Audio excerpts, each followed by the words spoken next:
दोस्तों, इस धरती को बचाने वाले कॉन्सेप्ट पर आपने बहुत सी फिल्में देखी होंगी। एस्टेरॉयड को बम से उड़ाना, पृथ्वी के चारों ओर एक सुरक्षा कवच लगाना, एलियन से लड़ने के लिए टास्क फोर्स बनाना, इन सारे पैतरों से आप भली भांति परिचित होंगे। लेकिन आज हम जिस फिल्म के बारे में बात करने जा रहे हैं वो इन सारे पैतरों का बाप है। ऐसा कुछ ना कभी किसी ने सोचा था और ना ही कोई आगे सोच पाएगा। तो चलिए रिव्यू करते हैं।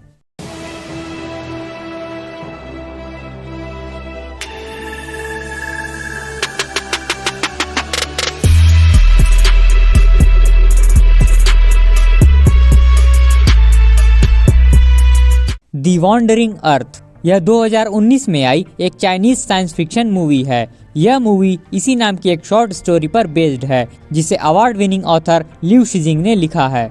इसकी कहानी इतनी ज्यादा इंटरेस्टिंग है ना कि आपको सोचने पर मजबूर कर देगी। साल 2058 का वक्त है। अपना सन एक बहुत बड़े रेड जायंट स्टार में बदल गया है और लगातार एक्सपैंड होता जा रहा है। यह धीरे धीरे सारे प्लैनेट्स को निगल जाएगा, जो कि यह सच भी है। आने वाले कुछ करोड़ सालों में यह होना तय है। तो मर्क्यूरी और वीनस को निगलने के बाद वो अब धरती की ओर बढ़ने लगता है, जिस कारण धरती पर ग्रेविटेशनल अनबैलेंस और फ्लक्चुएशन शुरू हो जाता है, जिसमें भूकंप और सुनामी जैसी सारी आपदाएं शामिल हैं। इससे निपटने के लिए दुनिया के बड़े बड़े साइंटिस्ट और रिसर्चर्स ने मिलकर लगभग 12,000 टॉर्क इंजन बनाते हैं, जिसकी मदद से धरती को उसके गोल्डीलॉक्स जोन से निकालकर 4.3 लाइट ईयर की दूरी पर मिल्की वे के सबसे नजदीकी गैलेक्सी अल्फा सेंटोरी के गोल्डीलॉक्स जोन में ले जाना है। इसी मिशन का नाम है दी वॉन्डरिंग अर्थ। गोल्डीलॉक्स जोन वो हैबिटेबल जगह होती है जहां पानी अपने लिक्विड फॉर्म में पाया जाता है।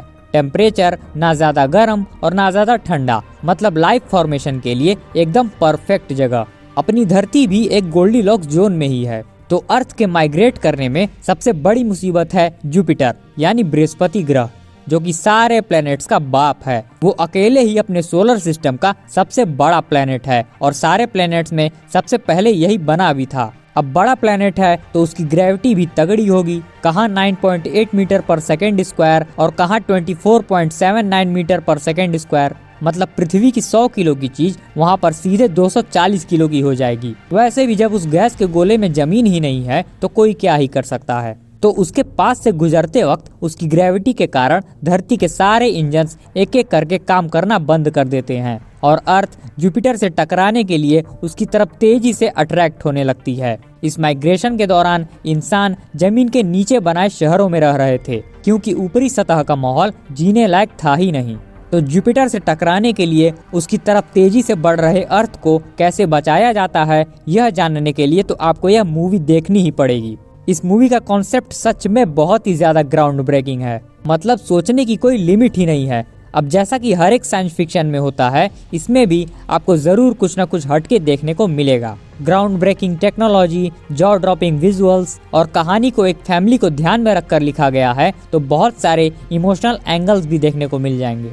वैसे भले ही इसे बहुत ही खराब रिव्यूज और रेटिंग्स मिले हैं, लेकिन आप उनके भरोसे मत रहिए। अपना खुद का पॉइंट ऑफ व्यू बनाइए और खुद जज करिए, क्योंकि आपको कुछ नया और नेक्स्ट लेवल का कॉन्सेप्ट देखने को मिल रहा है, वही बहुत बड़ी बात है। ऐसा सोचना भी हर किसी के बस की बात नहीं है। चाइना को हम लोग भले ही गरियाते रहें, लेकिन इस बात से कोई इनकार नहीं कर सकता कि टेक्नोलॉजी के साथ साथ हर मामले में फिल्म मेकिंग में भी वो बहुत आगे है। और यहाँ बॉलीवुड के पास कंटेंट का अकाल पड़ा हुआ है। स्टारडम के चक्कर में ही सब मरे जा रहे हैं। 50 मिलियन में बनी इस मूवी ने बॉक्स ऑफिस पर लगभग 700 मिलियन की कमाई की थी, जो कि अपने आप में ही एक अनब्रेकेबल रिकॉर्ड है। इसका दूसरा पार्ट भी रिलीज हो चुका है, जिसके बारे में हम जल्द ही बात करेंगे। तो हमारे साथ बने रहिएगा। यह मूवी नेटफ्लिक्स पर अवेलेबल है, लेकिन सिर्फ इंग्लिश में। हिंदी में कब तक आएगी कुछ कहा नहीं जा सकता। वैसे भी एक साइंस फिक्शन मूवी को इंग्लिश लैंग्वेज में ही देखना चाहिए, क्योंकि उसमें जो छोटे छोटे साइंटिफिक टर्म्स होते हैं वो इंग्लिश में ही ज्यादा बेहतर तरीके से समझ में आते हैं। मैं हिंदी डबिंग का विरोध नहीं कर रहा, बस फैक्ट बता रहा हूँ। तो ओवरऑल अगर आप कोई नई फ्रेश कॉन्सेप्ट वाली मूवी देखना चाहते हैं जिसके विजुअल्स आपका दिमाग हिला कर रख दें, तो यह फिल्म आपके लिए ही बनी है। और अगर आप साइंस लवर हैं तब तो आपके लिए यह मस्ट वॉच है। तो अगर आपने इस फिल्म को देख लिया है तो उसका एक्सपीरियंस हमसे कमेंट बॉक्स में जरूर शेयर करिएगा। और अगर यह वीडियो पसंद आया हो तो इसे लाइक, कमेंट, शेयर और चैनल को भी सब्सक्राइब कर दीजिएगा। मिलते हैं नेक्स्ट वीडियो में। जय हिंद, जय श्री राम।